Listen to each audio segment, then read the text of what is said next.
Washington has threatened to impose costs on Russia outside the UN over the Syrian conflict.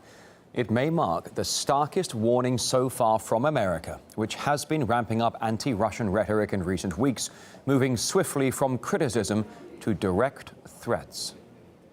I listened to my colleague from Russia, and I sort of felt a little bit like we're sort of in a parallel universe here. What Russia is sponsoring and doing is not counterterrorism, it is barbarism. In this case, I wouldn't rule out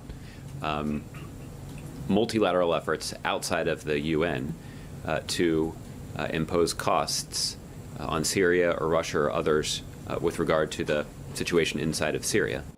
However, just a month ago, US-Russia talks on the Syrian peace process seemed warm and friendly. RT's Caleb Mopan takes us through how it all changed.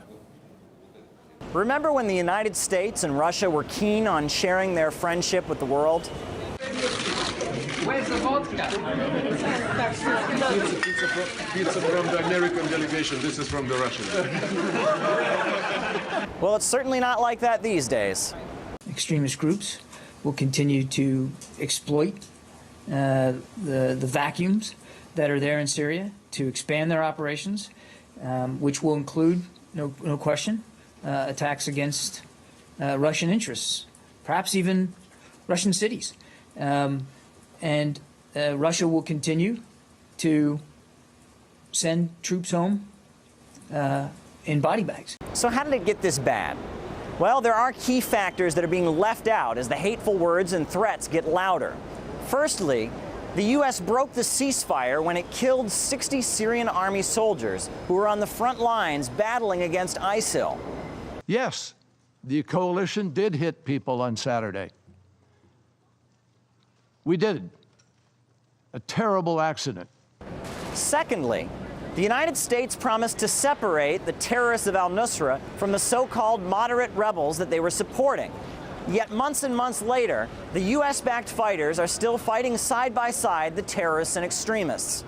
And it was our challenge, coming to the table, agreeing in Geneva. Our challenge was to try as best we can to reach out to the moderate opposition and make clear to them that they needed to in order for this thing to work. It's like all the talk of peace has been forgotten. The next shock group here is the fighting against the regional peer military powers. These are existential for us and our allies. The threat for this type of a fight is a nation state with modern capabilities, aggressive behavior, and engaging in militarized competition. So who would you pick for that one? I think it would be Russia. I want to be clear to those who wish to do us harm. We'll stop you, and we will beat you harder than you've ever been beaten before. But if you listen to the words of U.S. officials, it's as if somehow Russia is the one who's being aggressive.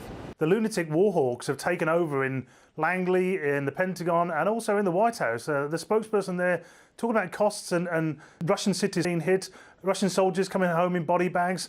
That to me sounds like an indirect order to terrorists to strike wherever they want to. The thing is, the Battle of Aleppo is the crux of this whole war. When Aleppo is liberated, that is it. Americans know that the game is up.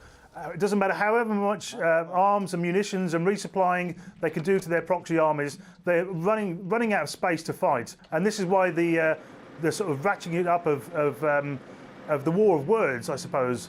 In 2015, ISIL was getting more and more powerful, and Russia urged the people of the world to unite against them.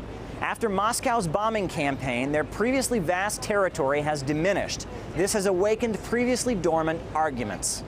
Well, let's remember, one of the things that that people in Washington have repeatedly attacked Russia for is they say, oh, you're not attacking Daesh, you're not attacking Islamic State, you're hitting the legitimate opposition. From Russia's point of view, and certainly from the Syrian government's point of view, they're all al-Qaeda, they're all terrorists, they all have the same ideology.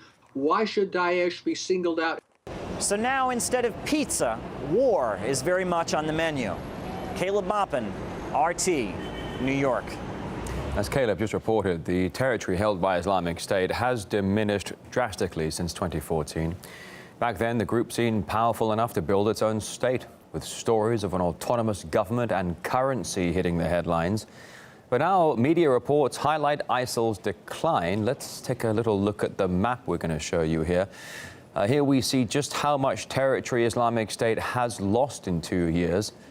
The fight against terror groups like ISIL and the future of the Syrian conflict is discussed in the latest edition of Politicking.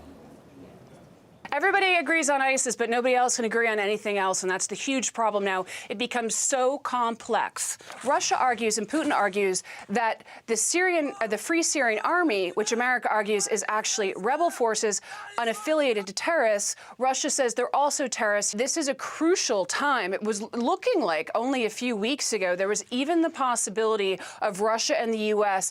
working on joint military operations out of Jordan to go after ISIS and the eastern areas of Syria.